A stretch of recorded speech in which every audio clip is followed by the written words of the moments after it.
ಧನುರ್ವಿದ್ಯೆಯಲ್ಲಿ ಅರ್ಜುನನಿಗೆ ಸರಿಸಾಟಿಯಾದವರು ಸಪ್ತ ಸಾಗರ ರಾಚೆಯಾಗಲಿ ಈಚೆಯಾಗಲಿ ಯಾರೂ ಇಲ್ಲ ಇಲ್ಲ ಇಲ್ಲ. ಇದ್ದಾನೆ.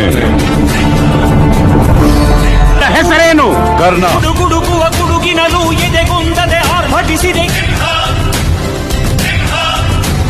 ಸಿಡಿ ಸಿಡಿಯುವ ಸಿಡಿಲಿನಲು ಅಂಜದೆಯೇ ಗರ್ಜಿಸಿದೆ. ಹೆಜ್ಜೆಲಿ ಅಚ್ಚೊತ್ತಿದೆ ಕಟು ಸತ್ಯವು